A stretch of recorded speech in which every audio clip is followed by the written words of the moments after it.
Okay, so let's deal with this top story. It's been going viral. The story's been going viral. We posted about it yesterday on our Facebook fan page, The African History Network, The African History Network. This deals with Chris Rock's stand-up special on Netflix, and it streamed live on Netflix on Saturday, March 4th. I didn't even know it was going to happen.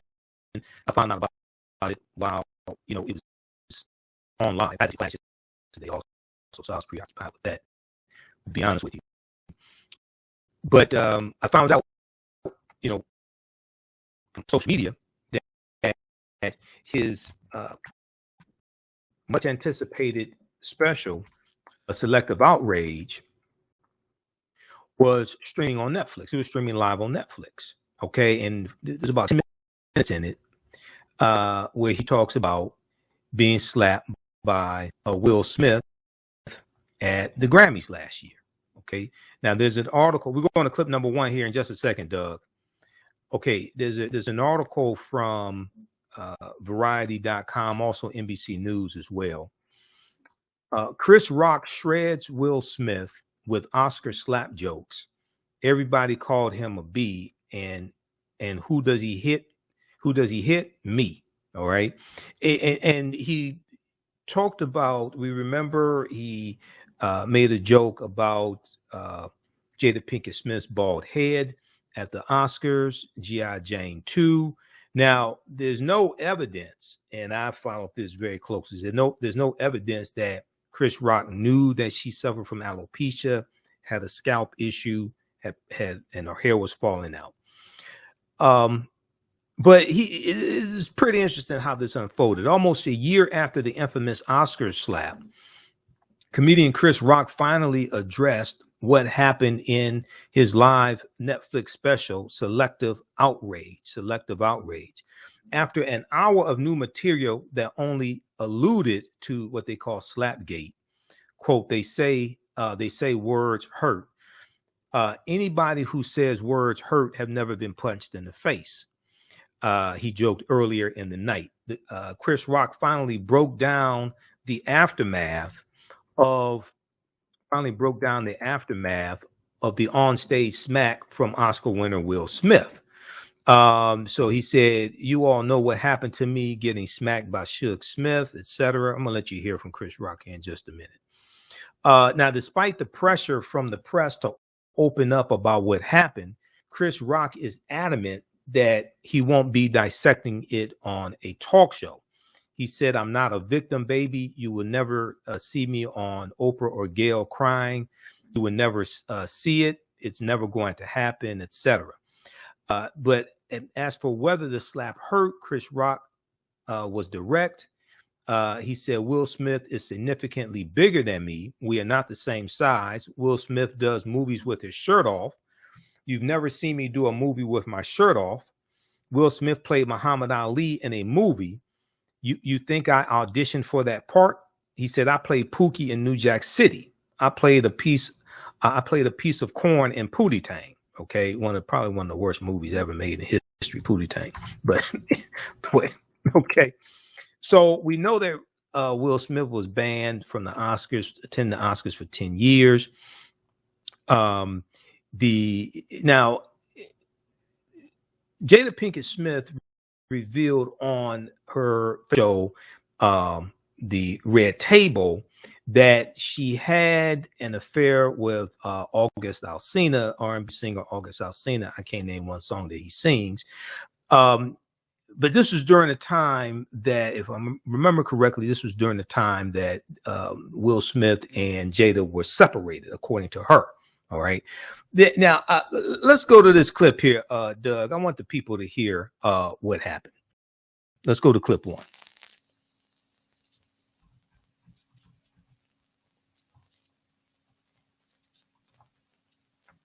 The slap heard around the world. Comedian Chris Rock finally had his say to an audience of millions. Y'all know what happened to me. Getting smacked by Suge Smith. Using his long-awaited special, Selective Outrage, streamed live on Netflix, to take big swings back at actor Will Smith. People like, did it hurt? It still hurts. I got summertime ringing in my ears. Oh, wow. The slap, as you'll recall, happened when Rock made a joke at last year's Oscars about Jada Pinkett Smith's appearance. Will Smith just smacked the out of me. Smith eventually made a public apology. My behavior was unacceptable. And was banned from the Oscars for a decade. Right. Rock was long silent on the slap. Now, the way he tells it, he bore the brunt of Smith's alleged marital troubles. Some of Rock's hardest hits saved for Jada. She thought it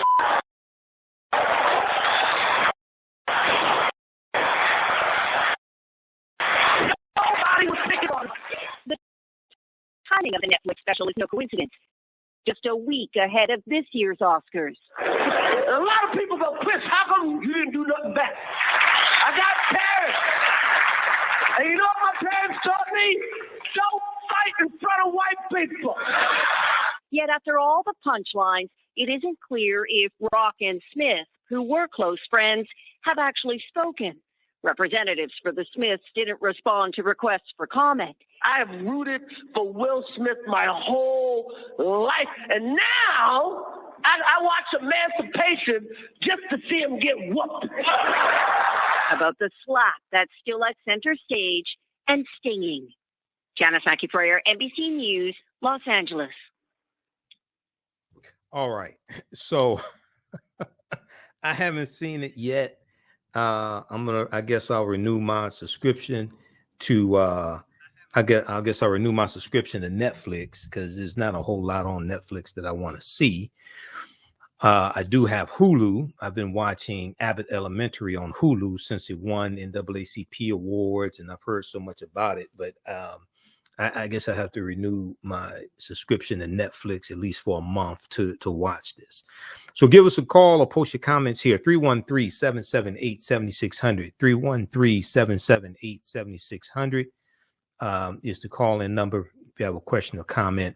Now, if we go back quickly here to the article from Variety, and there was also a good article from NBC News as well. Okay, let's close this out. Let's see here. So the comedian went on to reveal that the title of the show was also inspired by the slap. He said, quote, Will Smith practices selective outrage, Chris Rock explained. Everybody who really knows I had nothing to do with that stuff. I didn't have any entanglements. Now, for viewers that might not have understood Chris Rock, might not have understood what Chris Rock was referring to.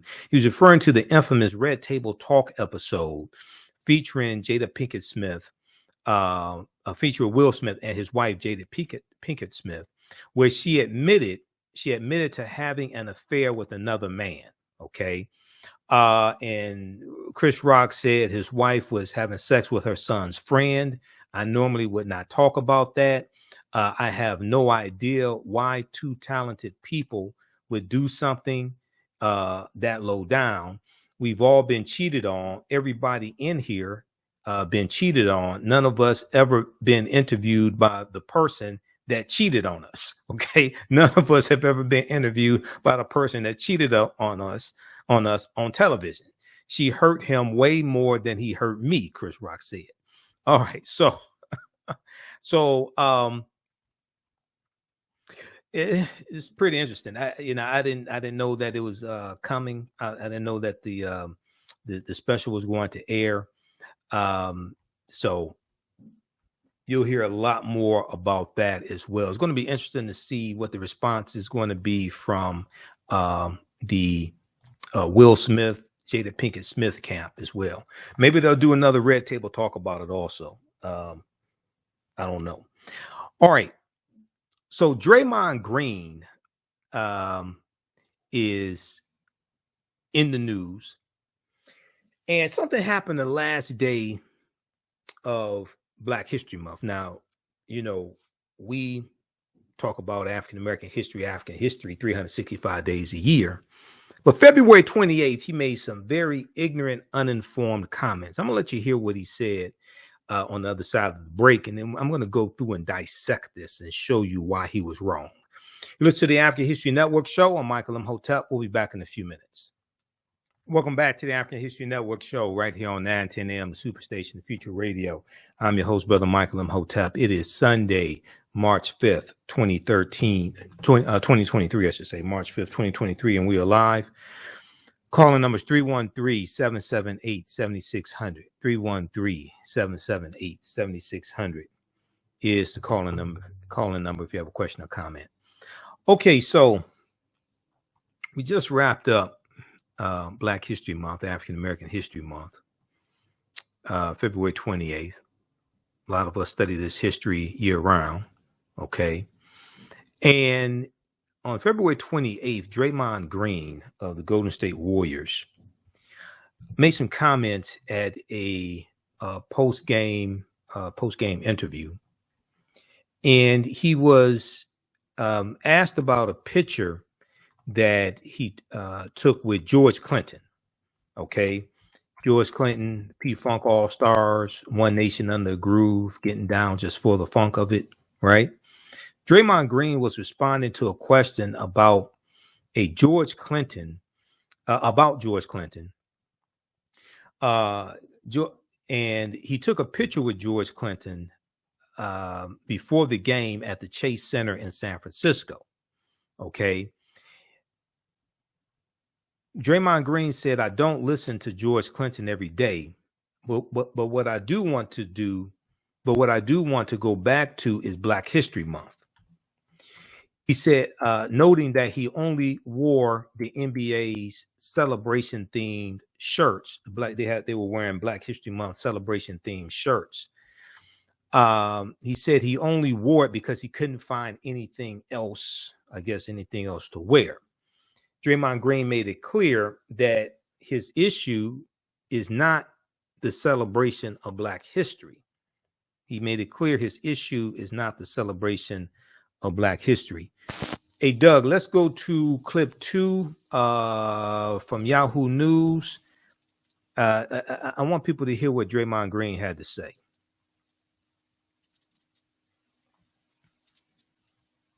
First time you see me in a Black History Month shirt, all Black History Month, and it's very intentional. And I really just threw this shirt on because I didn't have another shirt to throw on.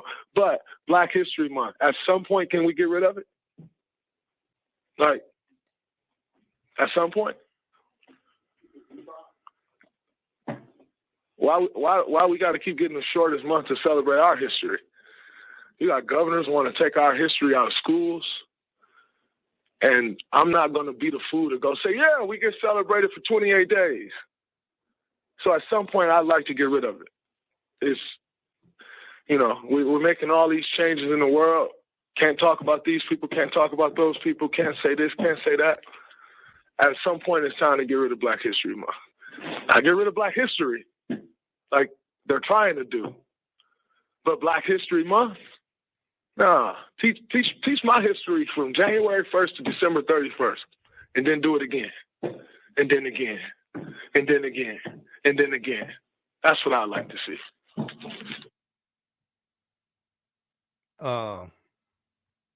This book that I'm holding up right here is called The Miseducation of the Negro by Dr. Carter G. Woodson. Came out in 1933. So, let's deal with this way for the sake of time. Okay. Let me go to my slides dealing with Dr. Carter G. Woodson and the history of Negro History Week, which became Black History Month. All right. First of all, the reason why it's in the month of February has nothing to do with it being the shortest month of the year. And I wish people would stop saying stupid ass stuff like that. Okay. If you had done something as simple as Google, why is Black History Month in February, it would come up with the information and let you know that it's because February contains the birth dates of Abraham Lincoln and Frederick Douglass. Abraham Lincoln's birthday is February 12th. Frederick Douglass' birthday is February 14th. And these birth dates fall in the second week of February. So Dr. Carter G. Woodson, who had a PhD in American history from Harvard, who was an educator and who co-founded the Association for the Study of Negro Life and History, September 9th, 1915, to scientifically study, preserve, and document the historical accomplishments and achievements of African Americans. He put the monthly cultural celebration in the second week of February because there were already celebrations going on in the African American community during that period of time. Okay, that's why it's in the month of February. It has nothing to do with it being the shortest month of the year, the coldest month of the year, or any of these other ignorant excuses that people make to disrespect Dr. Carter G. Woodson and attack a cultural celebration that we created ourselves. We did not ask white people permission to celebrate our history. We created that. Okay, we created that. All right, now if we look here at the I want to go to the PowerPoint presentation here. Just let me pull up this slide. All right, now Dr. Carter G. Woodson founded Negro History Week in 1926. He explained the reason behind the celebration in a pamphlet widely distributed months before the first celebration was to take place during the second week in February. He actually sent out a press release. He sent out a memo in late 1925 announcing that Negro History Week would be the second week in February 1926. He chose the second week in February in commemoration of Frederick Douglass and Abraham Lincoln's birthday, as I explained. Dr. Carter G. Woodson explained that blacks knew, quote unquote, practically nothing about their history. For some of us, that's still the case, even for some black millionaires. Distinction of race, without distinction of race, merit, or rank, with sublime enthusiasm and heavenly vision of the great teacher, let us help men rise above the race hate of their age unto the altruism of a rejuvenated universe. So Dr. Woodson talked about how a lot of the race hatred, a lot of the stereotypes of African Americans, things like this, come from our history not being taught in schools. And he felt that the history of African Americans need to be taught in every school across the country, not just schools where we were the predominant student body. But he felt that our history needed to be taught to everybody, regardless of race or ethnicity. Okay, we'll continue this on the other side of the break. Listen to the African History Network show. I'm Michael Imhotep. We'll be back in a few minutes. Welcome back to the African History Network show right here on 910 AM, the Superstation, the Future Radio. All right, the calling number is 313-778-7600. 313-778-7600 is the calling number if you have a question or comment. I was on Faraji Muhammad's show, The Culture, this past Monday, and we talked about a couple of topics that we talked about on the African History Network show last Sunday. Japanese Americans, some Japanese American groups that are uniting with African Americans to help us fight for reparations. We talked about that, and we have that segment re-airing on our Facebook fan page, the African History Network, and my YouTube channel, Michael Imhotep. So we have that, and then also we discussed that, and then also we discussed Dilbert creator Scott Adams, his idiotic comments about African Americans, referring to African Americans as a hate group. We discussed those two topics as well on Faraji Muhammad's show, The Culture. Okay, that's on Roland Martin's network. So I'm on every Monday, 4 p.m. Eastern Standard Time. You can check that out at the same time, listen to 9:10 a.m. WFDF, and we broadcast those segments on my social media platforms also. All right, I want to go back to. We'll go to the phone lines here in just a minute, but I want to go back to the Draymond Green clip here. Hold on just a second. Where did that picture go? Okay.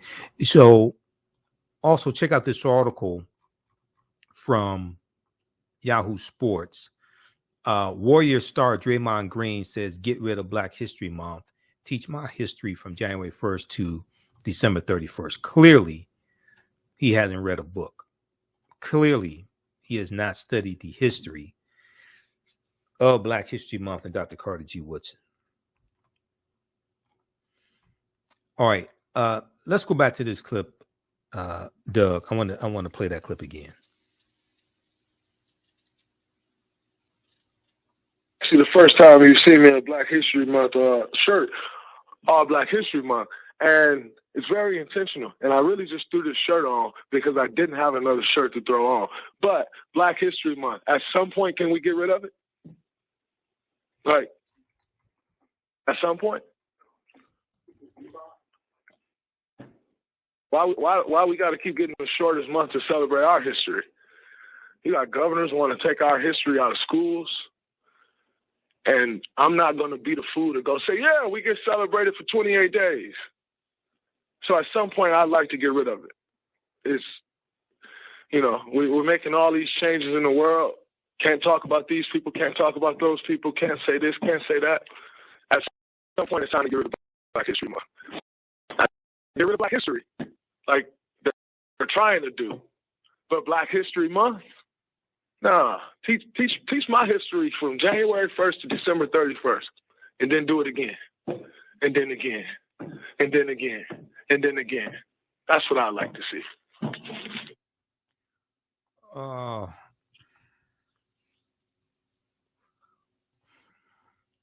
Okay. So let's continue with this history lesson, because, this is like Morgan Freeman in 2006, when Morgan Freeman was interviewed by Mike Wallace on 60 Minutes, and Morgan Freeman said, I don't want a Black History Month. Black history is American history. And we have a tendency to disrespect things that we create, like Kwanzaa. We have a tendency to disrespect things that we create and don't understand the history of them. And Black History Month was never designed to be the only time of the year we study our history. It's a cultural celebration. Also, there's an annual theme for Black History Month. Now, how many people know this? There's an annual theme for Black History Month. And this year's annual theme is Black resistance and Black resistance movements. There's been an annual theme for Black History Month since 1928. Now, what I find interesting is when I hear people make comments like this, like Draymond Green and others, just totally uninformed comments. If they use Google for like 2 minutes, they could save themselves a lot of embarrassment. I noticed they never mentioned Dr. Carter G. Woodson. They never mentioned the Association for the Study of African American Life and History. And they never mentioned the fact that there's been an annual theme for Black History Month or African American History Month since 1928. Going back to 1928, there's been an annual theme. Now, we've talked about the annual theme here on the show. And I did 4 free lectures, online lectures that are still there. You can go to our website, TheAHNShow.com, and register for them and watch them, dealing with Black resistance and Black resistance movements. This is the official website of ASALH, Association for the Study of African American Life and History. You see Dr. Woodson's picture right there. Once again, he's not smiling. Association for the Study of African American Life and History, established 1915. This picture of Dr. Woodson, he's not smiling. I can't say I blame him. And then it talks about this year's annual theme, okay? Black resistance.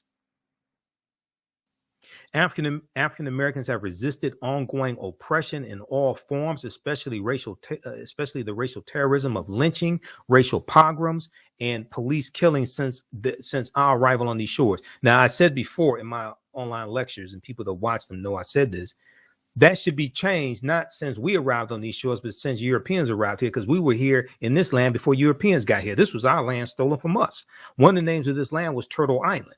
You read Dr. David Imhotep's book, The First Americans Were Africans, Documented Evidence. African people have been in the land we call the United States of America going back at least 51,700 years. These were the Khoisan, the short-statured Africans coming from southern Africa, who are the ancestors to the Ainu and the Twango all around the world. That should be changed.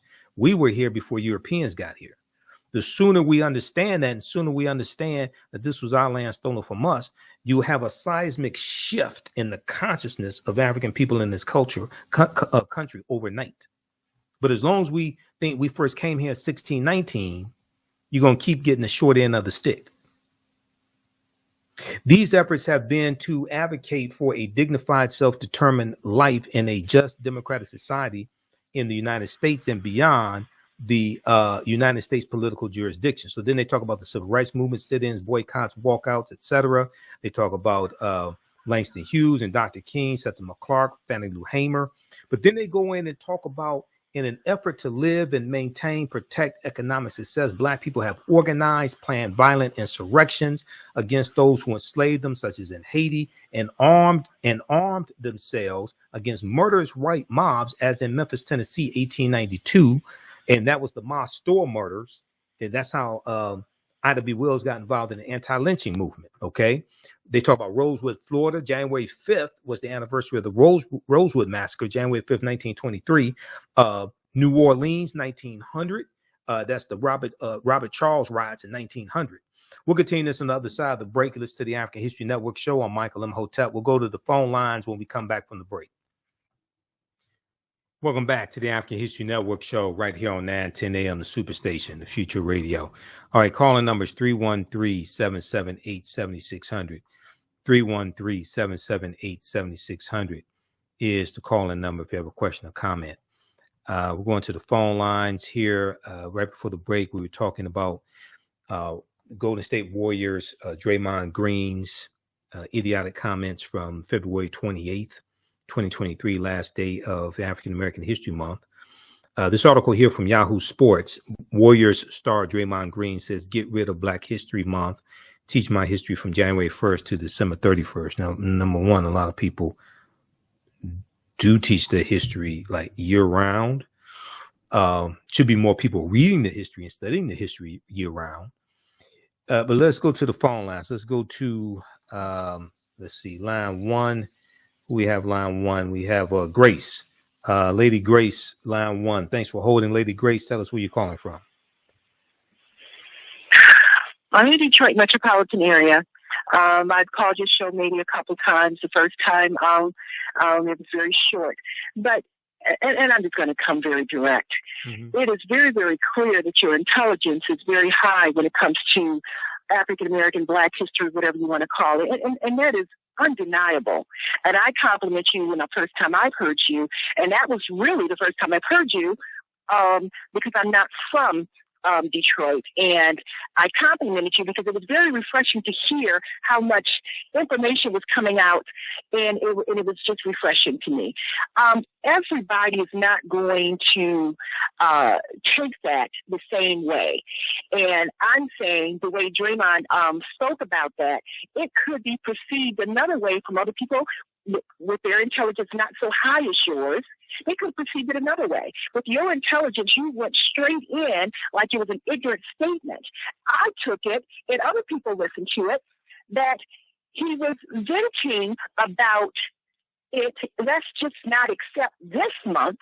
Why it can't be the January to December, and we're constantly taking tokens that they're giving us.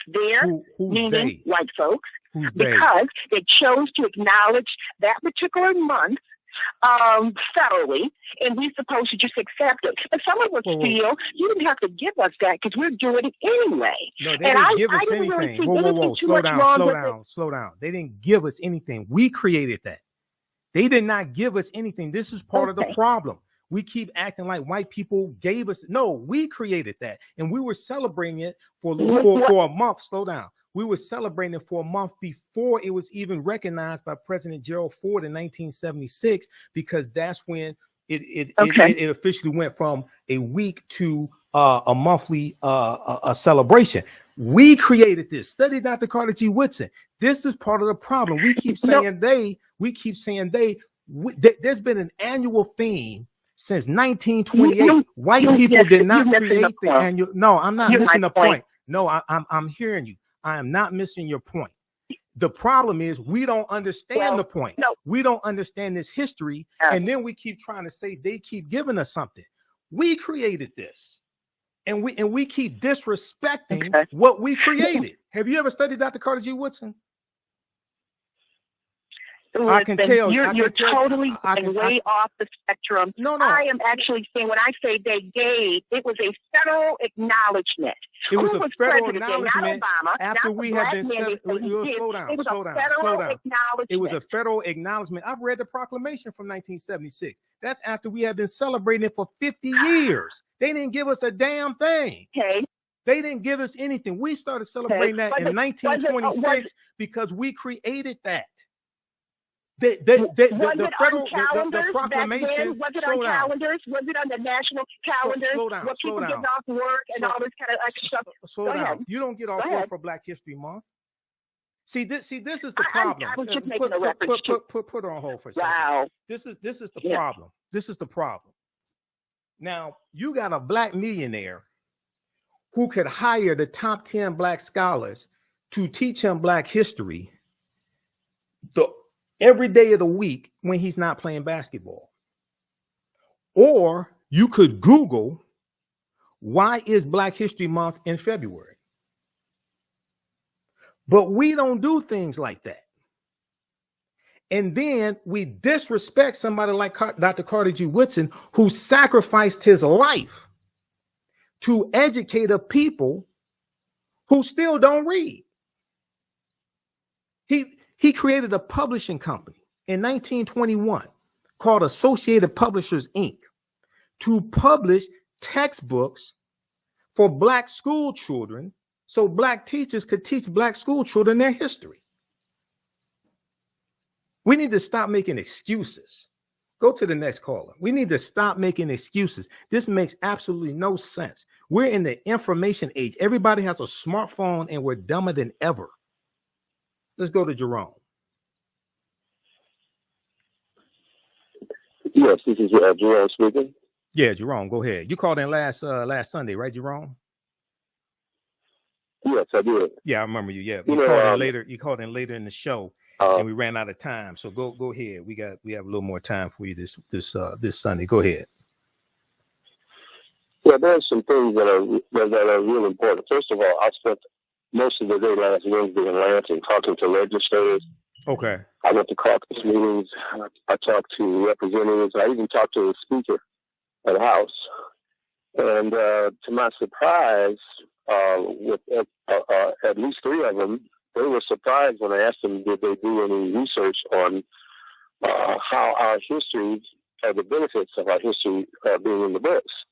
And now, are you on a speakerphone? Your voice sounds muffled. Are you on a speakerphone, Jerome? No, I'm not. Oh, if you're on a Bluetooth or a speakerphone, come off of it because your voice sounds muffled. I'm on a regular. Okay, regular phone. Okay, just regular, no Bluetooth and no speakerphone. Now? Okay, go ahead. How about now? Yeah, that sounds a little clearer. Go ahead, because I want to make sure everybody can hear you. Go ahead. Well, the bottom line is when you talk about Carter G. Woodson, I've often said that what most impressed me with all the information is the cover of the book, which is a picture of a Black person with a padlock on their brain. Mm-hmm. There's one version of it. There's one version of the cover. Go ahead. Well, Well, I think the new version is going to have a picture of a person with blinders on and their ears cut off. And what you say all the time, a mind cannot do or teach what it does not know. Right. Here it is, and this is something to think about, and you can correct me if I'm wrong. Mm-hmm. If our history was in the books, it will not change not one law, but it would force certification. And this is the reason that Governor DeSantis and all of the other states who already have a resolution saying you cannot teach in African American history in any public schools or institutions. They know that if our history was in the books, it would force certification of everyone with everything that they do. Because if we are Americans, that means that right now nobody at the highest level of government is obeying the law.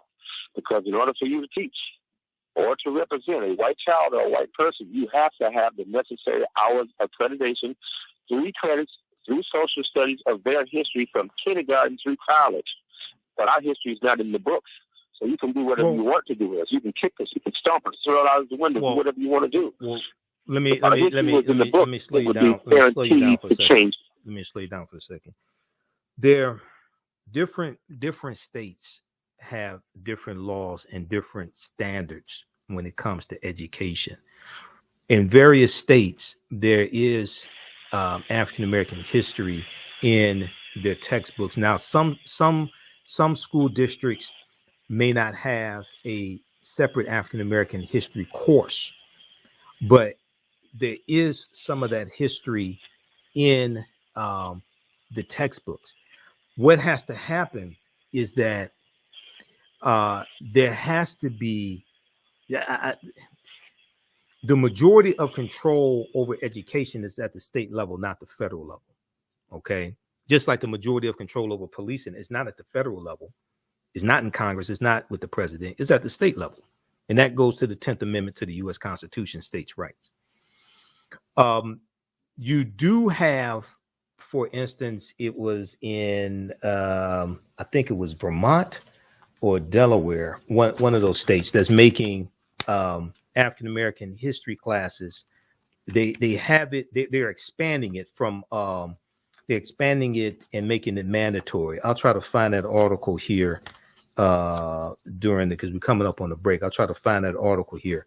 What has to happen is that the history of African Americans has to be taught more in the schools, but you have to also fight against the anti-critical race theory laws that are being passed, especially in a lot of southern states, that are, a lot of those laws are very vague. And the fact that they are vague is what it's doing is creating fear among a lot of teachers, because it's not necessarily clear what can be taught and what can't be taught. And, teachers naturally don't want to lose their jobs because they have families also. Go ahead, and I'll try to find that article and I'll hold you over the break. But go ahead, Jerome. Here's the key here. Every state where you become a teacher, in order for you to get your certification, mm-hmm. you have to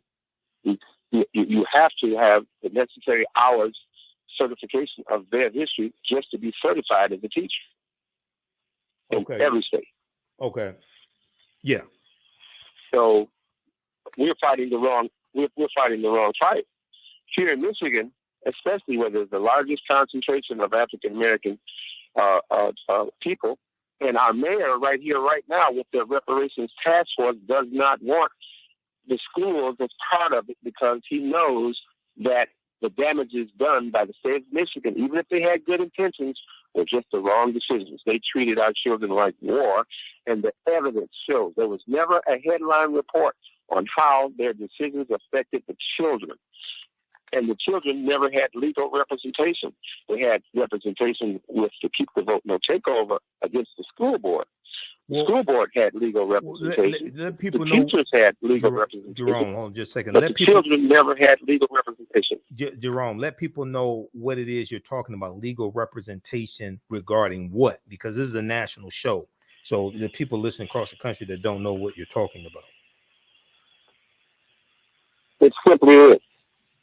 When the 20 years of emergency management, they made decisions on curriculum. They also made decisions on getting rid of the school center building. They took everything out of the curriculum. They gave away the radio station, which is like treating our children like war. That's the first thing that happens when you go behind enemy lines. You take over, you knock out all kinds of communications, and you take over all radio stations.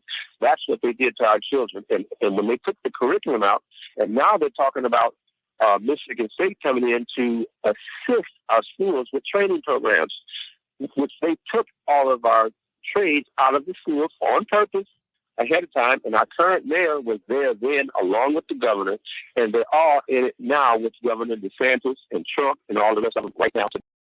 Our governor right now would go a long way if she would just, and she would be historic, if she would just counter what Governor DeSantis is doing.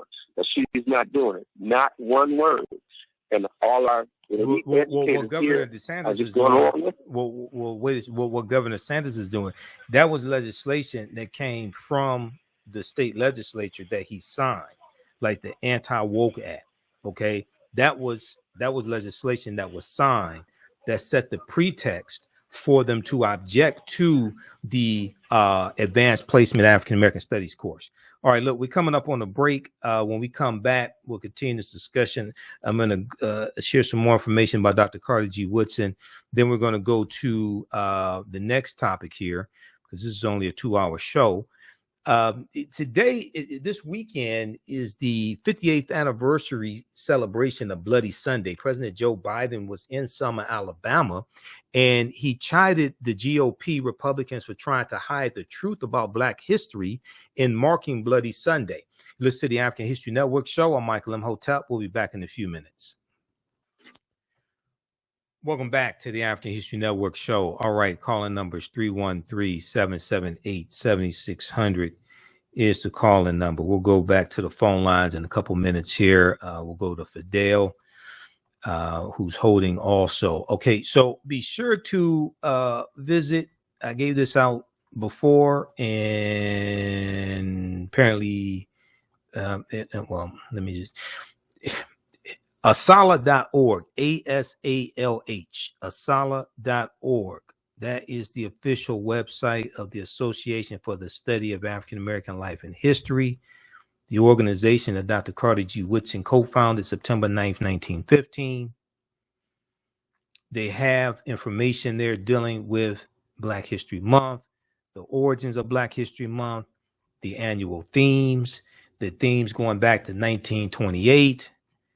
All this is all right here. So I'm confused. If we look at some of the themes dealt with the continent of Africa. 1928, civilization, a world achievement. 1929, possibility of putting Negro history in the curriculum. 1930, significant achievements of the Negro. 1933, Ethiopia meets era and truth. 1935, the Negro achievements in Africa. This was never designed just to study the accomplishments and achievements of African Americans in this country. 1936, African background outlined. 1941, the career of Frederick Douglass. 1950, outstanding moments in Negro history. 1960, strengthening America through education in Negro history and African culture. 1962, Negro history and new birth of freedom. 1966, freedom from racial myths and stereotypes through Negro history. 1969, changing the Afro-American image through history. 1970, 15th Amendment and Black America in the century. 1971, African civilization and culture, a worthy historical background. 1973, biography illuminates the Black experience. 1975, fulfilling America's promise, Black History Month. 1978, the year after the Roots miniseries debuted on ABC. 1978, Roots, Achievements, and Projections. 1981, Black History, Role Model for Youth. 1982, Afro-American Survival.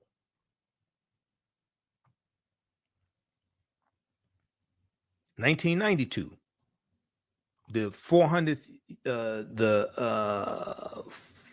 500th year commemoration of Christopher Columbus landing in the Caribbean in the Bahamas, October 12, 1492. 1992, African Roots, Experience New Worlds, Pre-Columbus to Space Exploration. All right. So read that at asala.org. Okay, let me go back to this here because we ran out of time. We'll go back to the phone lines here in just a second. Because I some of this stuff I really don't understand. I really, really don't. Because we'll Google every damn thing else. Cardi B, Megan Thee Stallion, Nicki Minaj, August Alsina. We'll Google everything else. If you Google, why is Black History Month in February? Who created Black History Month? The phone will explode. It's just all the information is there. Now, it is different if you don't know how to use Google. I'll give you a pass. Okay? If you don't know how to use Google, if you ain't never Googled nothing in your life, if you don't know how to use a smartphone, you don't know how to use a computer, okay.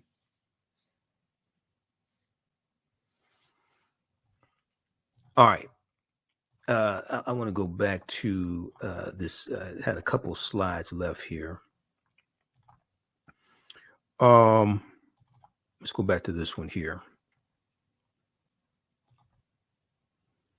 Okay, so Dr. Woodson argued. Let me see. Let me go to the next one here. Hold on. All right.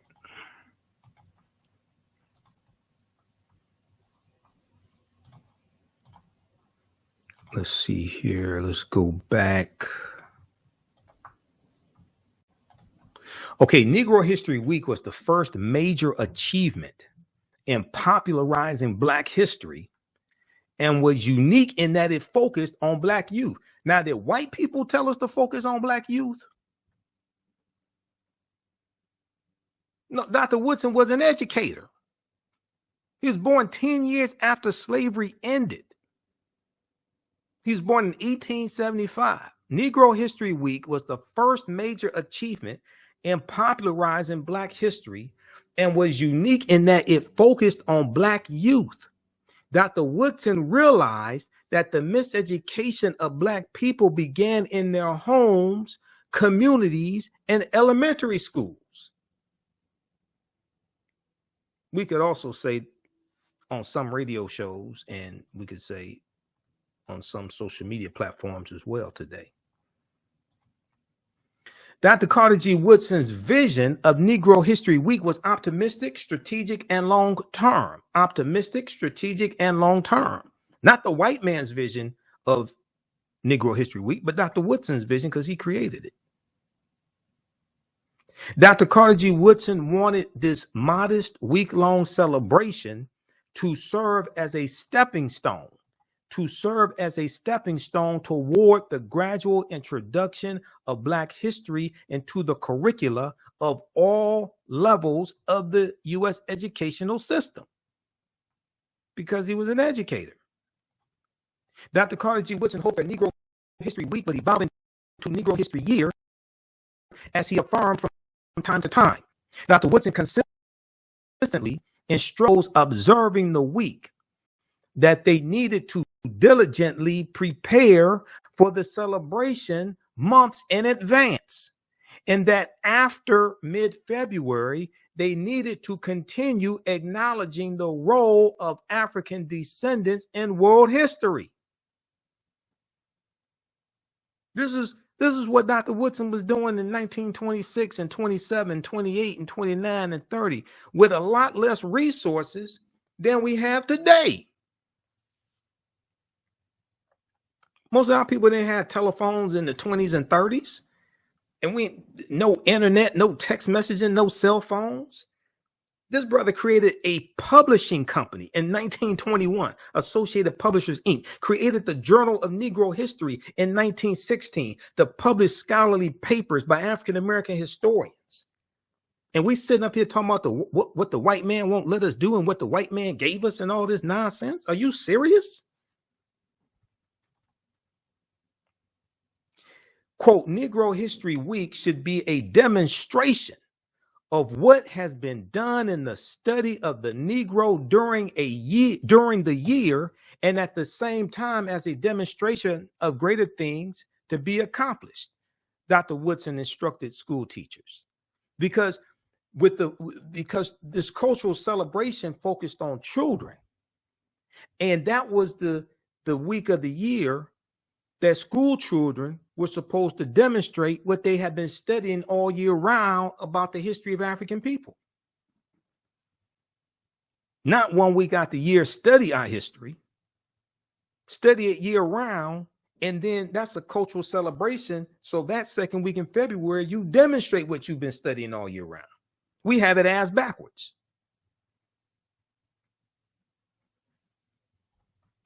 Dr. Woodson said a subject which receives attention 1 week out of the 36 will not mean much to anyone because it was never designed to be the only time of the year we study our history. People usually say that to people that don't study our history. Read Dr. Pero Gaglo-Dagbovi's book, Carter G. Woodson in Washington, D.C., The Fall of Black History. He's a history professor at Michigan State University. I met him a few years ago at the Charles H. Wright Museum of African American History. He was speaking there for Black History Month, and he was talking about his book. Fantastic book dealing with the life of Dr. Carter G. Woodson. Also, my friend, Dr. Daryl Scott, who's a former history professor at Howard University. Daryl Scott, I think he's at Morgan State now. Dr. Daryl Scott is a past president of ASALH for many years. He wrote a book on Dr. Woodson as well. All right, we'll continue this on the other side of the break. When we come back, we'll talk about Bloody Sunday, March 7th, 1965, and they commemorated Bloody Sunday this weekend in Selma, Alabama. I'll let you hear some comments from President Joe Biden. You listen to the African History Network show. I'm Michael Imhotep. We'll be back in a few minutes. Welcome back to the African History Network show right here on 910 AM, the Superstation, the Future Radio. All right, if you missed this weekend's online history classes that I taught, you can still register for the online courses, and you can watch the classes on demand. Visit our website, TheAHNShow.com, TheAHNShow.com. On Saturdays, I teach 2 p.m. to 4 p.m. Eastern Standard Time. I teach ancient Kemet, the Moors, and the Ma'afa, understanding the transatlantic slave trade, what they didn't teach you in school. We deal with thousands of years of history and what leads up to the transatlantic slave trade taking place. It is, we do the sessions live. All the sessions are archived and recorded. You can go back and watch them anytime. I do a PowerPoint presentation. We have book references, video clips, articles, etc. The class is on sale $80, regularly $130. And I'm going to post the link here right on the thread of the broadcast. And then on Sundays, 2 p.m. to 4 p.m. Eastern Standard Time, I teach from the Black resistance movements from the Haitian Revolution to the U.S. Civil War, Civil Rights Movement, Black Power Movement. Okay, 1800 to 1968. 1800 to 1968. We go through and look at history chronologically from 1800 to 1968. And to understand what happened to us after slavery ended, what were the laws and policies put in place to put us right where we are today to understand where we need to go from here. All right. And this is extremely crucial because when we look at the voter suppression that's taking place right now, this is a resurgence of voter suppression, but we see it going back to the Reconstruction era, okay, which is 1865, 1877, and after Reconstruction ends. In class today, we dealt with the Haitian Revolution and started talking about the Louisiana Purchase of 1803, because the Haitian Revolution and Louisiana Purchase, those two events are related. Okay, those two events are related, and you have to understand a chronology of history. All right, historical events don't happen in a vacuum; they are the result of a sequence of historical events that take place. Okay, that lead up to other events happening. All right, so visit our website, TheAfricanHistoryNetwork.com, TheAfricanHistoryNetwork.com, and you can register for classes. So our next class is Saturday. It'll be Saturday, March 12th and Sunday, March 13th. Okay, let's continue here. Let's go back to the phone lines. Let's go to Jerome so he can make his last comments, because I have other topics to get to and run out of time. Go ahead, Jerome, with your last comments. Do we have Jerome? Okay. Who we have? Fidel. Okay, Fidel, go ahead with your question or comment, Fidel.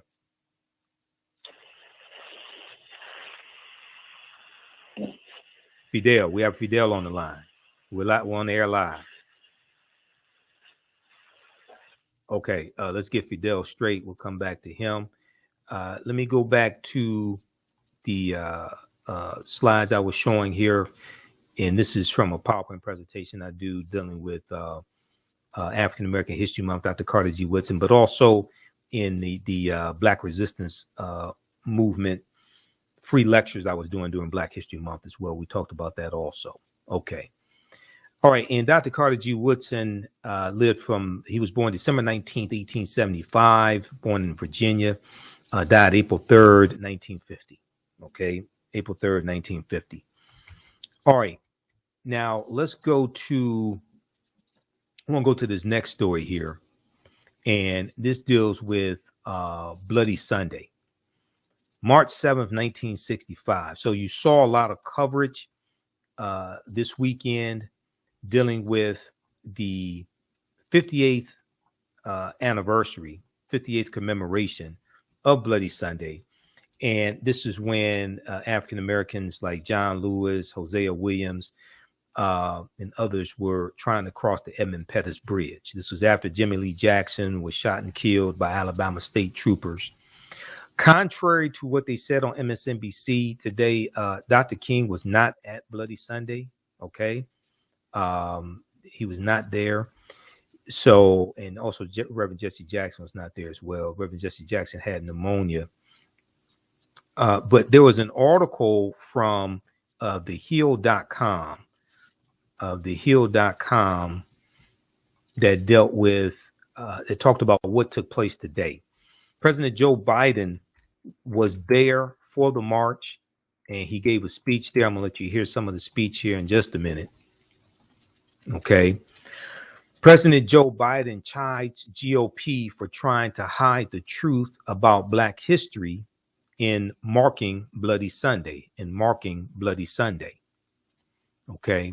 So we'll go to cue up clip number 3 for me, Doug. We'll come to clip 3 in just a minute here.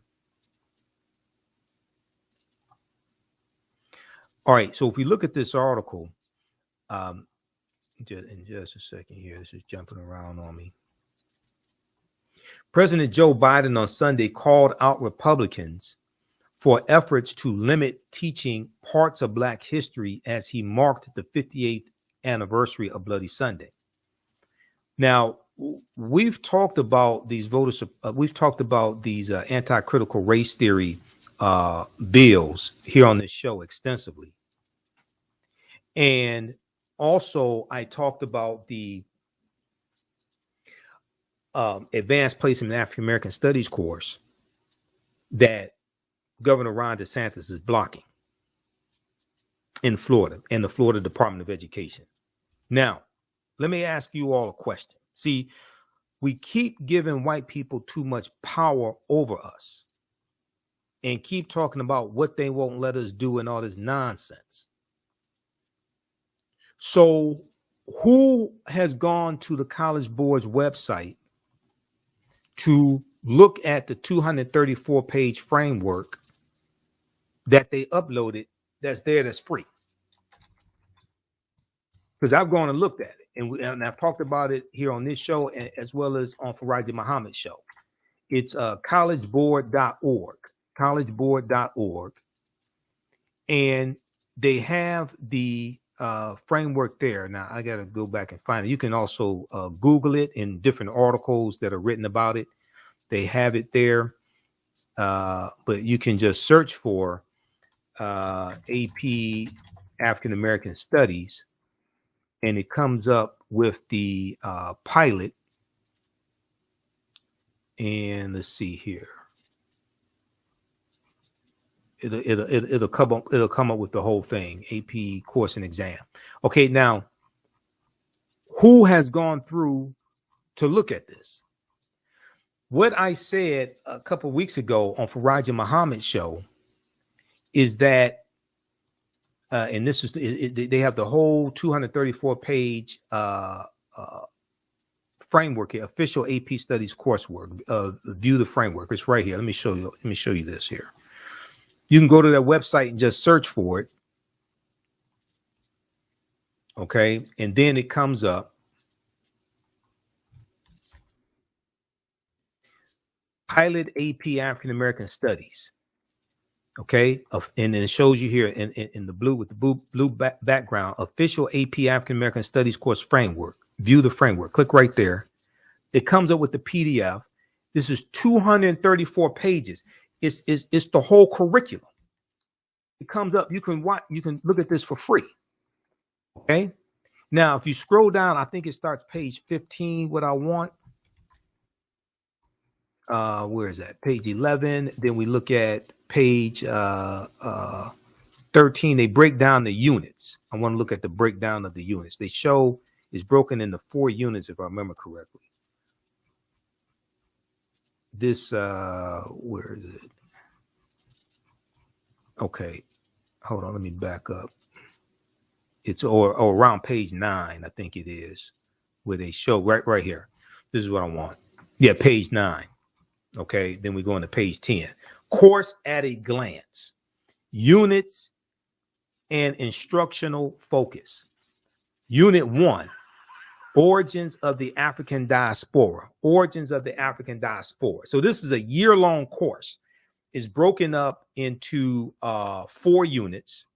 Okay. Here's what's in Unit 1. Introduction to African American Studies. Introduction to African American Studies.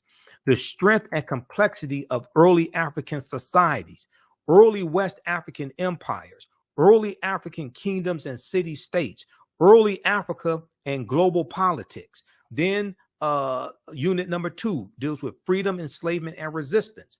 Atlantic Africans and the transatlantic slave trade, from capture to sale, the Middle Passage, slavery, labor, and American law. Now, we don't need white people's permission to set up study groups in our communities and go through and break down all these topics, go through and break down all this information in study groups. We don't need white people's permission to do that. Who has said that we need to do that? How many people have you heard saying that? All the people complaining on MSNBC and these different shows that people call into, who has said that? We'll deal with this on the other side of the break. This to the African History Network show. I'm Michael Imhotep. We'll be back in a few minutes. Imhotep. Now, we deal with a number of different topics here on the African History Network show. We do with current events and history and much, much more. We're going to give you an update on what's going on. This is about self-preservation. We have to extinguish the fire of white supremacy. See, let's just have consequences. Catch it all right here on 910 AM Superstation. All right, welcome back to the African History Network show. Okay, we're running out of time here, so this is what we're going to do. If we look at this article here, we're going to clip 3 with Joe Biden here in just a second. Doug, and I need to get that queued up also. All right, if we look at this article from thehill.com, thehill.com, name of this article is Biden chides GOP for trying to hide the truth about Black history in marking Bloody Sunday. So President Joe Biden on Sunday called out Republicans for efforts to limit teaching Black history as he marked the 58th anniversary of Bloody Sunday, Bloody Sunday. History matters, President Joe Biden said at the Edmund Pettus Bridge. Edmund Pettus was a member of the Ku Klux Klan. He's also a senator there in Alabama. History matters, Biden said at the Edmund Pettus Bridge in Selma. Quote, the truth matters, notwithstanding what the other team is trying to hide. They're trying to hide the truth. So Biden highlighted the importance of teaching African-American studies, which comes amid a growing debate over Republicans pushing to prevent the teaching of certain subject matters, such as African-American studies in schools. Quote, no matter how hard some people try, we can't just choose to learn what we want to know, but not what we should know. We should learn everything, the good, the bad, the truth of who we are as a nation, and everyone should know the truth of Selma, Biden said. Okay, he also talked about pushing for the John Lewis Voting Rights Act. That ain't gonna happen with Republicans in control of the House. No Republicans in the House of Representatives supported the John Lewis Voting Rights Act when Democrats controlled the House. That bill passed in November 2021, I think it was. It passed the House of Representatives by a vote of 219 to 211. No Republicans support that in the House or the Senate. Okay, 219 Republicans voted no on the bill after they sat up there and cried about John Lewis dying and all this stuff. They're not voting for that. The strategy that we're using to get that bill passed, we're not using the right strategy. You need to go after these corporations, put economic pressure on some of these corporations, and have targeted, sustained economic withdrawal strategy of certain corporations that help finance and put some of these Republicans in office who are blocking the bill. We're not speaking the language that these people understand. Okay, let's go to clip 3 of President Joe Biden, Doug. Billions of dollars committed to build Africa, and Angola is going to have the largest solar facility in all of Africa. We're investing in Africa because Africa is important and because everything happening there will affect us. So, folks, that's number one. Number two, I want to make sure that, I've told the mayor, I think mayor's being the toughest job in America. But one of the mayors who took some time to come and help me put together my program, Keisha Lance Bottoms. Keisha, would you stand up? From Atlanta. She's understandably going home because she's got some kids and it's about time. She promised she'd stay as long as she did, and she did. But we got another mayor coming too. So anyway, thank you very much, Keisha. And folks, last time I was here, my daughter is a social worker, Ashley Biden, was with me. She couldn't be with me today. She wanted to because she's working on a project for battered women up in Delaware and Philadelphia. So she sends her best. On this stage, the children of God started a journey, walking, not saying a word, beaten, tear gassed. On this bridge, blood was given to help redeem the soul of America. Last time he was here, I was with him, John Lewis. They were his words. Mayor Perkins, Congresswoman Terry Sewell, members of Congress, all of you are here, Charles Maudlin, all of the foot soldiers of Selma, distinguished guests. where you were among the final words of our dear friend John Lewis, delivered as he stood on the bridge over troubled waters 3 years ago. I had the privilege of standing with him. Words that give meaning to the past and purpose to the future. I've been on this bridge before as vice president, as a candidate for president, and was even before as a senator, because history matters. And now I'm here as your president. The truth matters. Notwithstanding what the other team is trying to hide. They're trying to hide the truth. No matter how hard some people try, we can't just choose to learn what we want to know and not what we should know. We should learn everything. The good, the bad, the truth of who we are as a nation. And everyone should know the truth of Selma. 600 believers put faith in action to march across that bridge named after the Grand Dragon of the KKK. They're on their way to the state capital of Montgomery to claim their fundamental right to vote, laid in the bedrock of our Constitution, but stolen by hate, harbored in too many hearts. With unflinching courage, foot soldiers for justice marched through the valley of the shadow of death, and they feared no evil. The forces of hate conspired to demise, but they endured. They forced the country to confront the hard truths and to act to keep the promise of America alive. I was a student up north in the civil rights movement. I remember feeling how guilty I was. I wasn't here. How could we all be up there and you going through what you went through, looking at those? I can still picture the troopers with their batons and wands and whips. A promise that declares we're all created and deserve to be treated equally. 2 weeks later, they marched to Montgomery with Dr. King and an even bigger coalition of people from different races and faiths. 5 months later, the Voting Rights Act was signed into law 5 months later. But as I come here in commemoration, not for show, Selma is a reckoning. Pause right there. Okay. All right. So we're running out of time here. Those watching on Facebook and YouTube, keep watching. We're going to keep going for a few more minutes. I want you to hear the interview that Fox 11 Los Angeles did with me about Pio Pico, the last Mexican governor of California. The mistake that's being made right now dealing with the John Lewis Voting Rights Act. One, you should take John Lewis' name off of it and just call it a Voting Rights Act or freedom to vote, whatever you want to call it. Two, you have to deal with how white people are being disenfranchised. We're going to go to the story dealing with the segment from Roland Martin Unfiltered, dealing with what they're trying to do in Texas and remove voting booths from college campuses. You have 48 million disabled Americans who are registered voters. When you talk about taking away voter drop boxes or mail-in ballots, that hurts them of different races. When you have, and right now, Republicans are targeting people who lean toward voting for Democrats, regardless of race. So that hurts a lot of white women as well.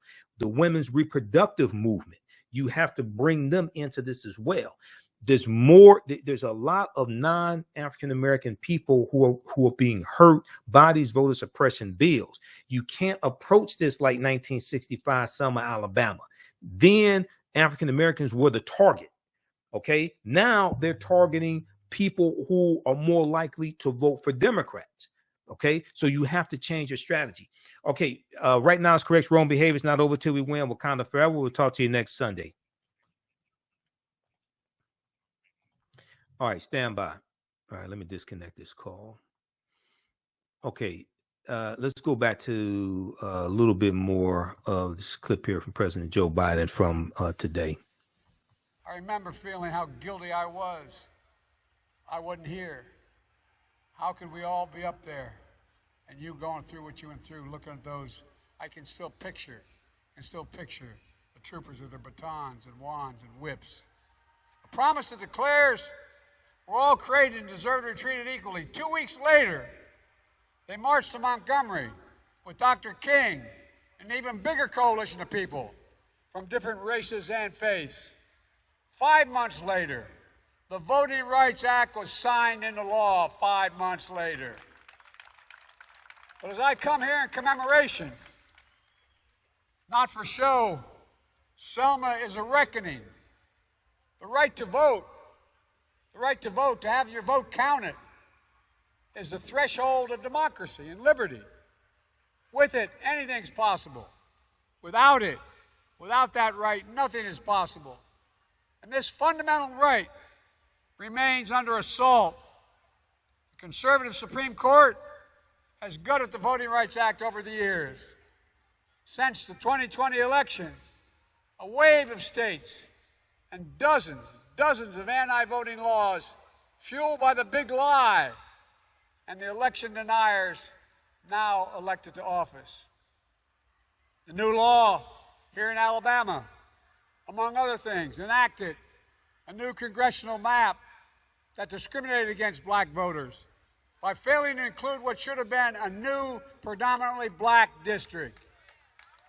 That case, as you all know better than I, is in front of the U.S. Supreme Court. And my U.S. Department of Justice has joined many of you in arguing that the map violates the Voting Rights Act. All of this after a deadly insurrection on January the 6th. We must remain vigilant. In January, I signed the Electoral Count Reform Act to protect the will of the people and the peaceful transfer of power. But we know that we must get the votes in Congress to pass the John Lewis Voting Rights Advancement Act and the Freedom to Vote Act. I made it clear I will not let a filibuster obstruct the sacred right to vote, the right of any other right to vote from there. And that's why we follow the words of you all have, the words of Dr. King. He said, give us the ballot, we will place judges on the bench who will do justly. Led by Justice Ketanji Brown Jackson and more black women appointed to the federal appellate court than every other president in history has done, we're about to do that. After Senate Republicans blocked the George Floyd Justice and Policing Act last year, I did what was in my power. I signed an executive order requiring all the key elements of the bill applied to federal law enforcement. I couldn't make it to states. Banning chokeholds, greatly restricting no-knock warrants, establishing a database for police misconduct, advancing effective and accountable community policing that builds public trust. We'll keep fighting to pass the reform nationwide. Folks, well, we passed the most significant gun safety law in 30 years, but I'm not ready to stop, nor is Jim Clyburn or anybody else up there ready to stop. I led the effort when I was a senator to pass the assault weapons ban, and we banned assault. We're going to ban assault weapons again. They matter. When we had the ban, fewer people died, fewer mass shootings. And together we're saying loud and clearly that in America, hate and extremism will not prevail, although they are rearing their ugly head in significance now. Silence, as the saying goes, silence is complicity. And I promise you, my administration will not remain silent. I promise you. The task before us is about justice, but it's also about jobs, financial stability, the ability to generate generational wealth. It's about hope, self-worth. It's about dignity. That's why we're building an economy that I've been very significantly criticized for, but I make no apologies, that grows the economy from the bottom up and the middle out, not from the top down. We weren't poor, but we weren't wealthy. We were a typical middle-class family with a 3-bedroom home and 4 kids and a grandpa living with us. I don't remember anything trickling down from on my dad's kitchen table, the trickle-down economic problems. Because when we do that, we build from the middle out, the bottom up. The poor have a ladder up. The middle class does very well, and the wealthy still do well. We all do well. But we know there's work to do, especially as you recover from this devastating tornado and the storms that hit in January. That's why, working with Terry and the mayor, I issued a major disaster declaration immediately, committing the federal government to cover 100% of the debris removal. We also are paying for temporary housing, home repairs, supporting local businesses, small businesses, as well as doing in other towns devastated as you have been. To date, we provided $8 million in recovery, and we're just getting started the rebuilding effort. And we'll be here as long as it takes. The first major bill we passed without a single vote from the other team was the American Rescue Plan when I was sworn in. That has provided $60 million to Selma and Dallas County directly.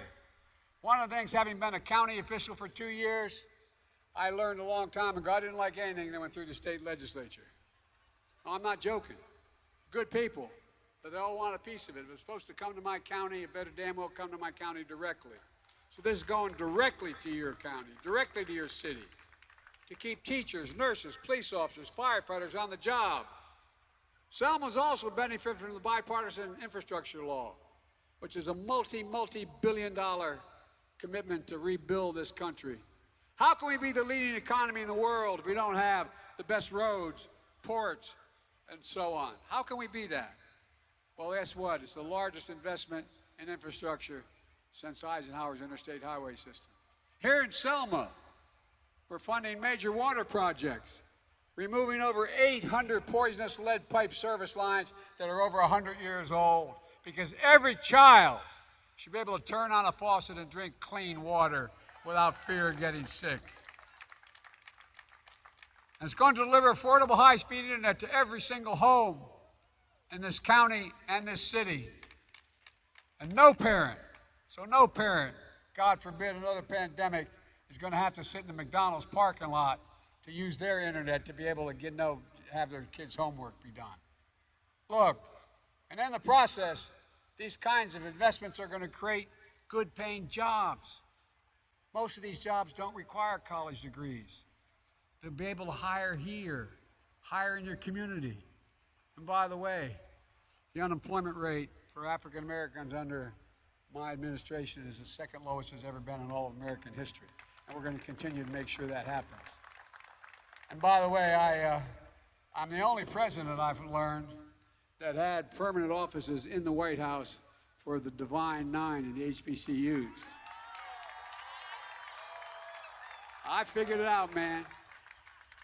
I figured it out. Now I know that the vice president thinks that Howard's the best. Delaware State University, where I come from. But all kidding aside, we've contributed billions of dollars to put HBCUs in a position because they don't have, I mean it seriously, billions of dollars. They don't have the kind of trust funds that the major schools have. So guess what? It leaves out an awful lot of qualified African Americans at HBCUs from learning how to deal with cybersecurity, learn how to deal with all the stuff of the future. Guess what? Right now they have that, and I'm able, as a president of the United States, to award these contracts directly there because they have the lab. I'm serious. It's a big deal. There's a lot more we're doing for Selma and cities like it all across America. When I passed the Inflation Reduction Act, which again, the other team didn't participate at all, which allows Medicare to negotiate drug prices for the first time. Do you realize in America, we pay more for prescription drugs than any nation in the world? Hear me? More. And I've been fighting this for the last 25 years, but guess what? We finally beat Big Pharma. So now, oh man, you have no idea how good I felt about that one. Because what's happened? What happened is, now Medicare can say, we are not going to pay you more than $35 instead of $400 for that insulin that you need. And guess what that means? Not only it reduced prices for people who need help, but it reduces the federal budget by $158 billion. You know, we can walk and chew gum at the same time. In addition to that, when we reduce the cost of insulin for seniors on Medicare, we got a commitment initially, I proposed, that we reduce for anybody needing that insulin. Well, guess what? The other team voted that down too. But along came the largest maker of insulin in the country. They, as they said, seen the Lord. They saw light.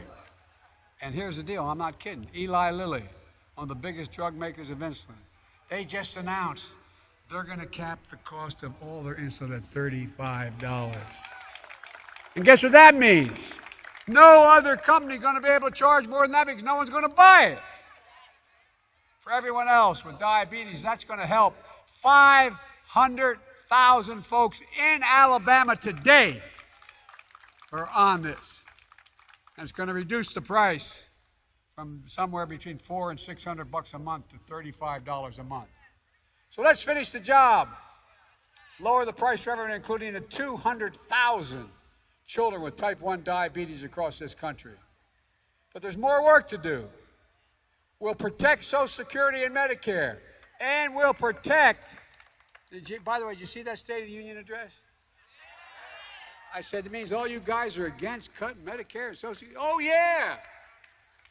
Well, in my religion, we go, bless me, Father. That's a wonderful thing. Look, Medicaid is critically important to people that are having trouble making it. And the Affordable Care Act, we increased the available money by $800 for those folks. We're going to make sure we protect those too to make sure they get the care they need. Look, we need to reward work, not just wealth. Because the idea, you know, we used to have about 670 billionaires in America. Now we have about 1,000. Do you realize they pay a lower tax rate than your police officers or the people driving that ambulance? They pay a lower tax rate than hard-working folks. I think you should be able to make $1 trillion. Just pay your fair share, Jack. No, I mean it. And by the way, we'll also cut the deficit when we have them begin to pay their fair share. Look, with Terry's leadership, let's make sure working parents in Selma and across the country have a living wage. There should be sick days available, paid family and medical leave.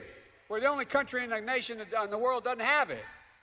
Affordable child care and elder care. It saves money. Let's restore the full child tax credit. And by the way, that cut black child poverty in half and gave tens of millions of parents some breathing room, including almost 1 million folks in Alabama. I was telling the mayor on the way over, my dad is a hard-working guy, a real gentleman, a decent man. He never got a college degree. He never got to go to college. It was a great regret he had. But you know what he used to say for real? I'm sorry I always quote my dad, but it's worth saying. He'd say, Joey, remember, a job is about a lot more than a paycheck. It's about your decency. It's about respect. It's about being able to look your kid in the eye and say, honey, it's going to be okay. It's so easy to make that happen without any fundamental changes. But they're not letting us up to now. With HUD Secretary Marcia Fudge. Marcia, you're here, aren't you? There you are. She's my Secretary of Housing and Urban Affairs. Look, she's leading the way on housing discrimination and affordable quality housing. My message to you is this. We see you.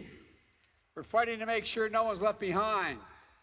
This is a time of choosing, and we need everybody engaged.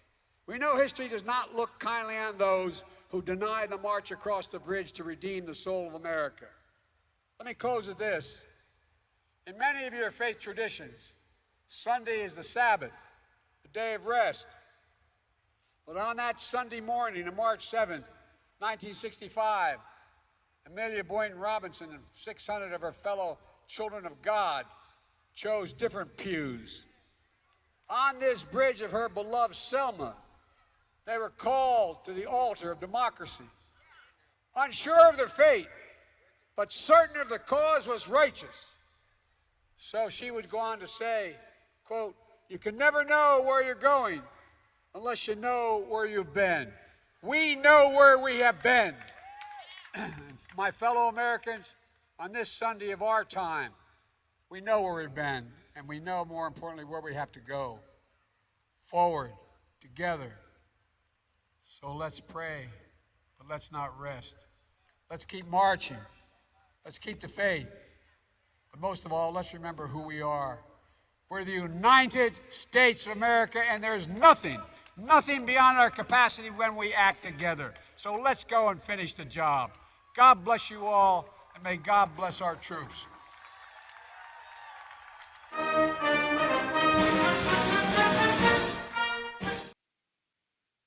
All right, so you can watch the rest of that. That's at whitehouse.gov. President Biden delivers remarks on the importance of commemorating Bloody Sunday. That's from March 5th, 2023.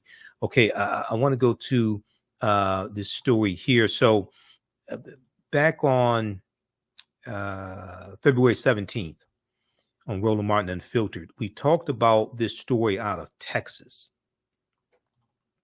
And this story here comes from thehill.com. Texas lawmaker proposes bill to prohibit polling places at college campuses. Texas lawmaker proposes bill to prohibit polling places at colleges. This is from February 17th, 2023. A Texas lawmaker has proposed a bill to prohibit colleges and universities from having polling places on campus and would go into effect as early as September 2023. Texas State Representative Kerry Isaac, who's a Republican, of course, introduced the proposal on Thursday. This is mid-February, okay? On Thursday, so that would have been February 16th. To prevent all counties in the state from designating a polling place location on the campus of an institution of higher education. Now, the state's law defines an institution of higher education as any public technical institute, public junior college, public senior college or university, medical or dental unit, public state college, or other agency of higher education. If passed, the bill would take effect September 1st. Now, the San Antonio Express News reported on Friday, February 17th, that the earliest that most bills can go into effect if they do not receive support from 2/3 of the state legislature is August 27th, 2023. Republicans control a majority of both houses of the Texas state legislature. Republicans control a majority of both houses of the Texas state legislature. Now, the outlet, the San Antonio Express News, reported that the bill comes after another was filed that would require counties to include a certain number of polling locations on college campuses based on the size of enrollment, Now, Republican Kerry Isaac said in a Tuesday statement announcing her filing of the bill that she is concerned with student safety in the aftermath of the shooting at Robb Elementary School in Uvalde, Texas in May, and a stabbing at the University of Texas at Austin. Quote, "We must protect places of education where our children and young children gather." So let me get this straight. You're so concerned about the safety, you want to take away polling places that make it easier for college students to vote. And college students are more likely to vote for Democrats than Republicans. So you're so concerned about their safety that you want to take away polling places on college campuses. If you are concerned about their safety, then what common sense gun laws have you called for in the state of Texas? Because your governor signed a law, Governor Greg Abbott signed a law, if I remember correctly, and people can carry guns, concealed carry, don't have to have training, don't have to have a concealed pistol license in Texas. So what common sense, if you're concerned about the safety of college students and you want to cite Uvalde, Texas, and a gunman there, or you want to cite something else, a gunman, what common sense gun laws have you proposed, Kerry Isaac?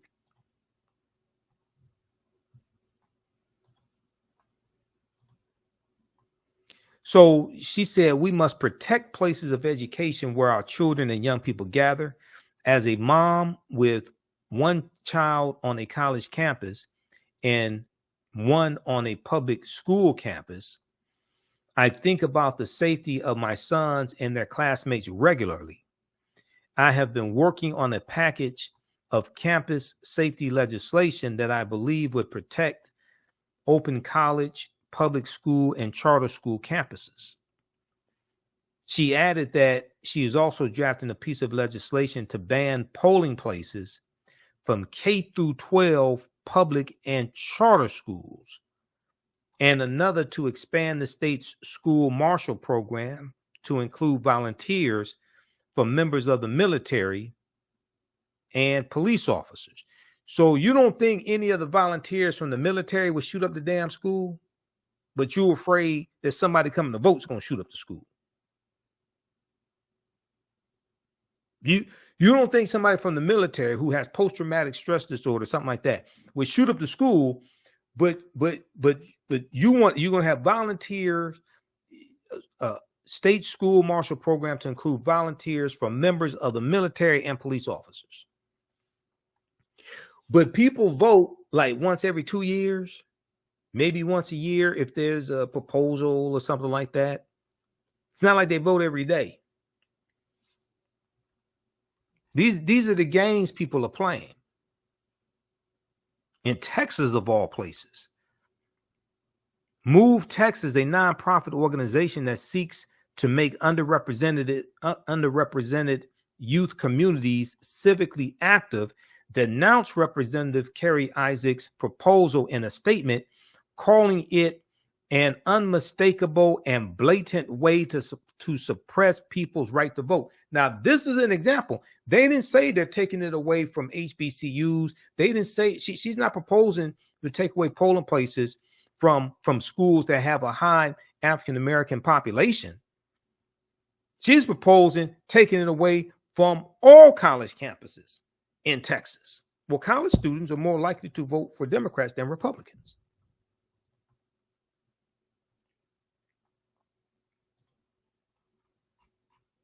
The group Move Texas, a nonprofit organization that seeks to make underrepresented youth communities civically active. Move Texas said lawmakers should address the issue of long lines and wait times at polling locations on college campuses by expanding the number of available locations instead of prohibiting them. I guess Kerry Isaac is going to address the long lines at polling places at college campuses by just removing the polling places at college campuses. See, we got rid of it. Okay, you don't have to worry about high gas prices. We're just going to repossess your car, and then you don't have to worry about gas prices. Okay. So we discussed this on Roland Martin Unfiltered on Friday, February 17th. Let's go to this clip. All right, folks, let's talk about what they're doing there in Texas with my Friday panel. We have Michael Imhotep, host of the African History Network show, Matt Manning, civil rights attorney there in Texas, and also Joe Richardson, civil rights attorney as well. Matt, I'll start with you. You know, this is the thing that people have to understand. They can't just go, you know what, they really not going to do this whole deal. Yeah, it could actually pass. Because, again, What Republicans are trying to do is they are trying to lay the groundwork to steal elections. They saw what happened with the Roe v. Wade decision. They saw young voters turn the GOP away in 2022. If it was not for young voters, you would not have had Democrats being able to withstand what should have been a red wave. This is a direct assault on voters between 18 and 25 years old. And folks had better understand, you're going to see this happen all across the country, because what they want to do is they want to make it harder. And so if you make it harder for young folks to vote, they're thinking they're not going to travel a far distance away. I remember I think it was in 2012, I believe, that a county clerk in Wisconsin admitted to moving an early voting location off of a college campus to a location far out that had bad parking. And so because she said, all them young kids, they were voting Democrat. This is what they do. This is about rigging and stealing elections for Republicans. It absolutely is. And what I think is especially important in terms of context in this situation is Kerry Isaac is the representative for Hays County, which is just south of Austin, right where I grew up. Hays County is the county where Texas State University is. So there may be an even deeper political thing here, because Texas State University in San Marcos, the city it's in, has exploded in the last 10 or 15 years. And they actually just elected their first blue DA there in a very long time. So this is exactly what you're saying. It's part and parcel with the assault that we've seen Republicans very brazenly commit as it relates to voting. And the thing about this that's so indefensible is that there is really no logical reason that you would do this. So many people vote on college campuses. It's a place that even non-students go to vote, because people know it's customarily where you can go to vote. So the only reason you do this is to suppress votes and to suppress participation. And even if the Republicans don't think this will actually pass, this is to signal, hey, we're going to keep pushing the bounds out further and make it exceedingly clear that we're playing for keeps, and we want to rig the rest of, the generations going forward as it relates to the courts, as it relates to everything, and all of that happens via the ballot box. Joe, again, I think what people have to stop underestimating how evil works. This is about power. And they know if we can knock off 3, 4, 5, 6, 7, 8,000, 10,000 votes, hey, that's the margin for victory. Let me remind people, Biden-Harris wins Georgia by 12,000 votes. They barely won Arizona by a similar margin. It ain't that hard to do this. Right. And, it's all about dividing and conquering. And one of the things that you want to be able to do, the power of suggestion is very prevalent here. What they want to do is suggest to you, young voters, of color, that you shouldn't be voting by just making it more difficult. Things in the media, things that are said, you see what's happening in Florida, even with, degrading the importance of African-American history. They want to suggest that you don't belong and that your voice doesn't count. But at the same time, they got to make it harder for you to vote, because, in fact, your voice does count. And if you make it heard, they're going to be outnumbered. So they're not going to win on numbers. They're not going to win on ideas. And divide and conquer is getting harder, because there's more people to divide and conquer, because they're getting ready to get outnumbered. And so what they want to do is make it as hard to vote as they possibly can without dealing with ideas, without appealing to people, particularly in places that are getting more black and brown. Now, Texas has been a little bit more fortunate, because as California got majority minority, California is very liberal, right? Texas, not so much. More of your Hispanic audience is not so likely to automatically go Democratic as black folks are. But that being said, that time is coming too. Go back to Beto's campaign, where he got a lot closer than a lot of people thought he would. There's these Democrats that are coming out of nowhere. No, they're getting ready to be outnumbered. And so you have to get that young segment, because this young segment, college educated. Trump does good with people that don't go to college. Republicans do good with people that don't go to college and people that don't have critical thinking skills, with all due respect to those that do have critical thinking skills. And so That's the battleground. Divide and conquer is getting harder, but if we can keep them from voting, then we can hang in there just a little bit longer. You know, and again, Michael, they understand if you make it, see, this is the people understand. If you make it harder, you can knock the numbers down. That's the whole deal. They want to make it harder. Exactly. And Republicans are masters at this. Now, we need to outsmart them at their own game. And to pick up what Joe just said, and I'm going to reference back to something you and I have talked about, Roland. Joe talked about critical thinking skills. And people who go to college students are much more likely to also have taken a political science class, which means they can see through a lot of the nonsense that Republicans are trying to feed to them as well. But, you know, Roland, we've talked about this numerous times before, and I've talked about how I think a lot of the civil rights leaders, I think they're very committed. They mean well. I think they made a tactical mistake by not expanding who was harmed by voter suppression bills. It's not just African Americans. It's white college students, it's Latinos, Asian Americans, white women. And I've talked about how they needed to link up when they were trying to get the voting rights bill passed, the John Lewis voting rights bill. You need to link up with the women's reproductive movement, women's reproductive rights movement, white women. You have 48 million disabled Americans who are registered to vote. When you talk about taking away drop boxes, ballot drop boxes, things like this, or mail-in ballots, that hurts them of all different races. So a lot of the civil rights leaders, we love them, but they keep acting like this is 1965, Selma, Alabama. No, Republicans are trying to suppress the vote of people who are more likely to vote Democratic, regardless of race, even though we're the #1 target. And you talk about Texas. Lastly, Smith versus Allwright, 1944, U.S. Supreme Court case. You study the history of Texas. Texas had all-white Democratic primaries where African Americans were not even allowed to vote in those primaries. So you study the history of Texas, you understand the voter suppression laws. We can see this coming. So this is another reason why elections have consequences, and as we have to vote strategically and vote these people out of power. All right. Okay, so check that out at that's on Roland's YouTube channel, and it's on Facebook, and download the Black Star Media app. That is from February 17th, 2023. Okay, we were talking about proposed Texas House Bill 2390 bans voting on college campuses.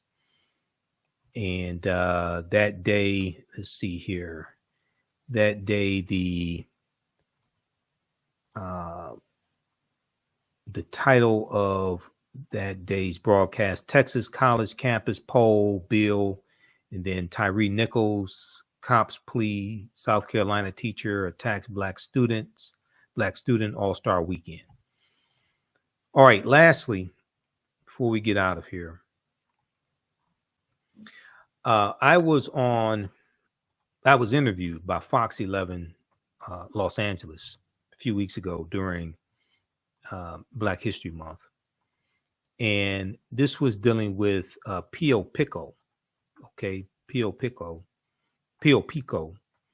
who was the last Mexican governor of California before California became a state in the Union in 1850. It became territory of the United States in 1848 because of the Treaty of Guadalupe Hidalgo, which is the treaty that ends the Mexican-American War.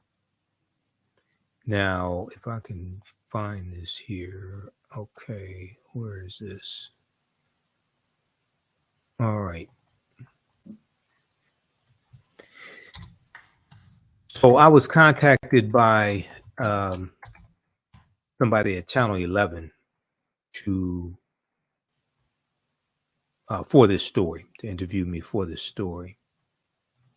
Let me pull up this picture here. And let's go to this clip.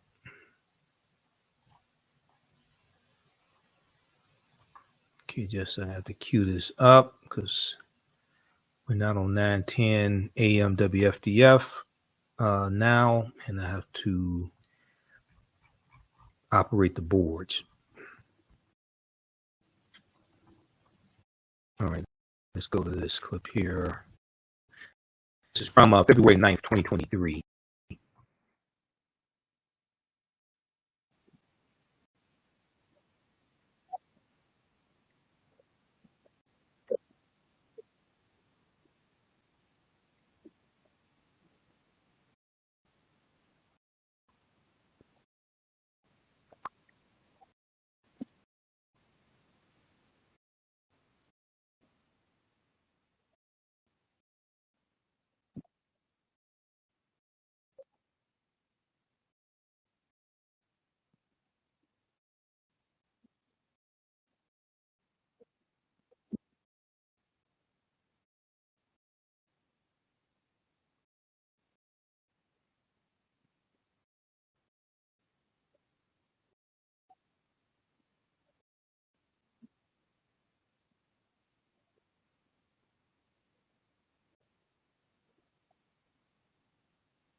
Similarities in our history than differences. Pio Pico was born in 1801 at the San Gabriel Mission. He first became governor in 1832, which was after independence from Spain. By then, Mexico had already had a black indigenous president, Vicente Guerrero, who had abolished slavery 3 years earlier. In 1870, he actually sold the San Fernando Valley here in order to build the Pico House. He was wealthy, and he built the first three-story building in Los Angeles, the Pico House Hotel in Placita Olvera, which still stands today. We were the wild, wild west at that time, so a hotel with indoor plumbing was amazing. He would eventually lose the hotel and his fortune. As the American culture started seeping in and coming into California, that's when he started having some losses in the business world. After a legal battle that lasted for years, he was eventually evicted from his 21-room mansion in what is now Whittier. He died penniless at the age of 93. But thanks of the most. Let me back this up. I'm going to start it from the beginning. He has one of the most recognizable names in the city of LA, but he's often overlooked when it comes to our textbooks. This Black History Month, Christy Fajardo introduces us to Pio Pico, an Afro-Latino who once ruled over Alta California.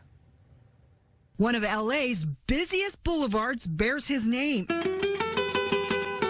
So does a city, and although many have heard of Pio de Jesus Pico, they may not know he was one of the wealthiest men in the state and one of the most powerful.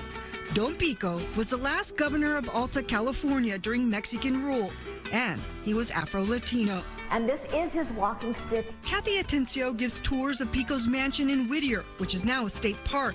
His pictures adorn the walls where he once entertained a who's who of California society. He loved having parties. He was a party animal. He was a businessman so astute, he amassed more than 500,000 acres of land, owning the area now known as Anaheim, most of the San Fernando Valley, and northern San Diego County. Prospect the Highway in 1855, he went and made a $25,000 bet with one horse race. He lost the race. He lost the bet, and he didn't even care at that moment. he was so rich. And now that $25,000 is equivalent to about $1 million bet in today's money. His ancestors were a mix of African, indigenous, and Spanish. You know, it was recognized that he had this mixed heritage, but he was still able to become a successful businessman in his own right. Despite humble beginnings, he and his brother turned a small store they started to support their family after their father died into a cattle ranching empire, leveraging his power to become governor of a territory that was far more than just modern-day California. Not once, but twice. Pio Pico was very powerful because he was and power was all in land. It's a hidden part of history, and it's a hidden part of Mexican history. Michael Imhotep is the host of the African History Network and contributor to blackthen.com. He says Pio Pico is just one of many Afro-Mexicans who helped shape the West and is an example of the common history between blacks and Latinos in our state. So when we start going back in history, we start seeing more similarities in our history than differences. Pio Pico was born in 1801 at the San Gabriel Mission. He first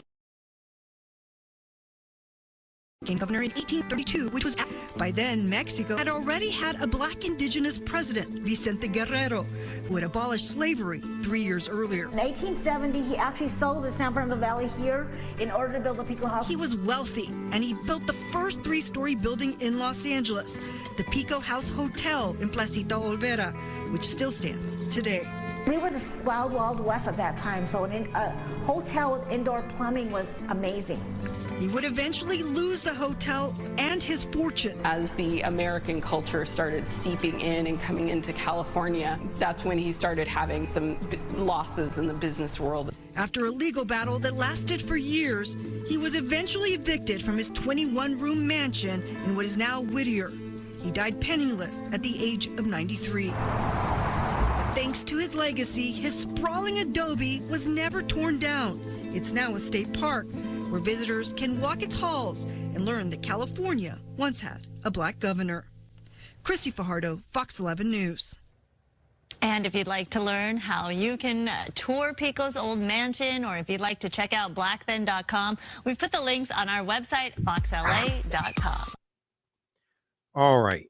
So pretty good segment. So just so you know, they interviewed me for about 30 to 40 minutes, right?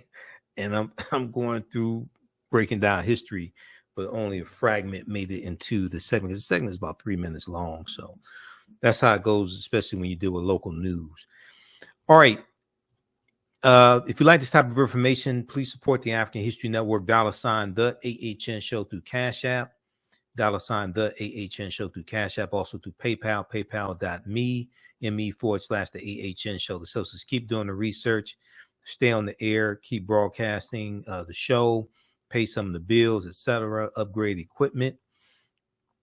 We have our Cash App, PayPal information right on the homepage of our website, TheAFricanHistoryNetwork.com, and information about the radio show, our social media handles here as well, Facebook, Instagram, Twitter. Be sure to register for the online history classes I teach on Saturdays and Sundays. Saturdays, 2 p.m. to 4 p.m. Eastern Standard Time. Ancient Kemet, one of the original names for Egypt, the Moors and the Ma'afa, understanding the transatlantic slave trade.